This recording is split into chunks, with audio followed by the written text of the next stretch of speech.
You've tuned in to the unavailing frequency. But don't touch that dial. We've got you right where we want you. This is Welcome to Harrow, the town that isn't supposed to exist. Account number 7, The Threshold. If what the guy in the 6th account saw is true, then Harrow isn't just a trap anymore. It's becoming a factory. And as a heavy-duty tow truck driver operating out of Kearney, I can confirm his worst fear. They are trying to leave. But there's a reason they haven't made it to Omaha or to Lincoln yet. They have a tether, and they're desperately trying to figure out how to break it. I work the graveyard shift. Most nights it's just pulling drunk drivers out of ditches or hauling broken down semis to the nearest service station. Around 4 a.m. last Thursday, dispatch sent me out a ping for a dead vehicle on an unnamed county road about 30 miles north of I-80. I rode out in my big rig, heavy-duty diesel-powered flatbed. Just like the guy with the old Dodge Ram had pointed out, diesel engines don't rely on the same computerized electronic control modules that modern cars do. My truck is mechanical, loud, it's built like a tank. When I reached the GPS coordinates, the washboard dirt road suddenly stopped. I hit the brakes and the heavy truck grinded to a halt in a cloud of dust. Directly in front of my bumper, the dirt ended in a perfectly straight, razor-sharp line, giving way to an expanse of flawless, jet-black asphalt. The transition was so abrupt it looked like someone had drawn a line in the earth with a ruler. About 20 feet onto that black asphalt sat a 2024 Honda Accord. Its lights were off. It was completely dead. Standing next to the Accord was a man in a beige trench coat and a fedora. I rolled down my window where my truck was parked in the dirt. The Nebraska wind was howling, whipping dust and dried corn husks through the air.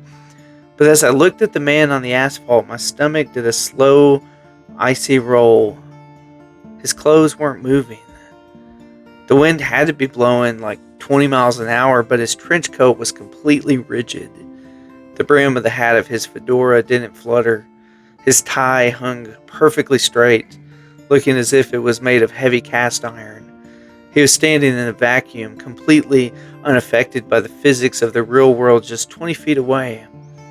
I grabbed my heavy Maglite flashlight and I stepped out of the cab, keeping my boots firmly planted on the dirt. Dispatch sent me out, I yelled over the wind. You needin' a tow? The man didn't turn his body. His neck just swiveled, smoothly locking his head towards me. Under the beam of my flashlight, his skin looked like some kind of matte silicone. His eyes were flat, muddy brown disc. I do require the transit, he stated. His voice was that loud, synthesized drone that the others described, cutting through the warring wind with perfect, unnatural clarity. The vessel has suffered the localized failure. Please transport me to the population center. You want to go to Omaha? I asked, my hand slipping down to the heavy steel wrench hanging on my belt. Yes, the population center, he repeated exactly. I wanted to leave, but curiosity, this deep, terrible dread, kept me rooted to the spot. Now I needed to know what this thing was capable of. I unwound the heavy steel winch cable from the back of my flatbed and dragged it toward the edge of the dirt. I stopped right at that perfect dividing line. I didn't let my steel-toe boot cross onto the black asphalt. I can hook the car up, I called out. You can't ride in the towed vehicle. It's company policy. You'll have to sit with me in the cab of my truck. The entity stared at my truck. For a moment it did nothing. Then it began to walk toward me. It moved with that horrifying frictionless glide. Its head remained perfectly level. It didn't take steps, it just smoothly advanced toward the edge of the asphalt. I will enter the loud vessel, it droned. It reached the dividing line. It lifted its foot off the pristine black asphalt and stepped onto the dirt road. The second its shoe touched real Nebraska earth, the entity violently malfunctioned. It was like watching a machine being violently unplugged. The moment it crossed the threshold, the weight of our reality simply crushed it. The wind caught its trench coat, but instead of the fabric fluttering, the entire coat cracked and splintered like thin plastic. The entity let out a sound that was not a scream, but this deep, distorted dial-up modem screech that slowed down and warped into a heavy bass, heavy groan. It tried to take another step toward my truck, but its perfect glide was gone now. Without the black asphalt beneath it, it had no reality to rely on. The actual gravity and actual physics began to take a toll on it. Its knees buckled entirely backwards with a sickening pop. It collapsed into the dirt, thrashing mechanically. Under the beam of my flashlight, I saw its face begin to sag.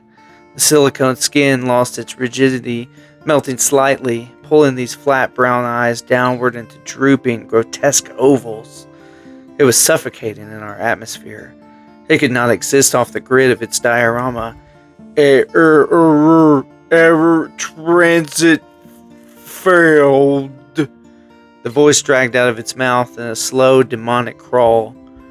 It reached out with one molded, plastic-looking hand, grabbing at the dirt, desperately dragging its heavy, melting body backwards.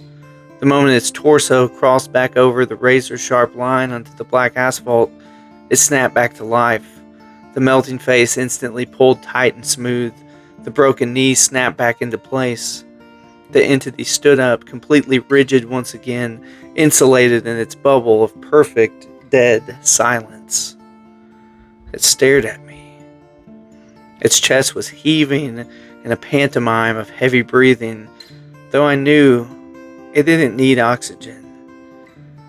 The environment is hostile, it stated, its voice back to the crisp, synthesized drone. The physical parameters must be adjusted. We will expand the foundation. We will expand the foundation. I sat with those words for a minute. It wasn't going to give up. It realized that it couldn't survive on our dirt, in our wind, underneath the weight of our physics. I didn't say a word. I dropped the winch cable, I jumped into the cab of my diesel flatbed, and I threw it into reverse. I backed up a full quarter mile down the dirt road before I felt safe enough to turn around and gun it back to the highway. They're printing duplicates. They're trying to board our vehicles. But for now, they're trapped on that black asphalt. It acts as their power source, their life support, their bridge to whatever they actually come from. But pay attention to what you see on the roads out there. If you see a county road being paved in the middle of the night by a crew that you don't recognize, turn around. They aren't waiting for us to wander to Harrow anymore. They're paving their way out.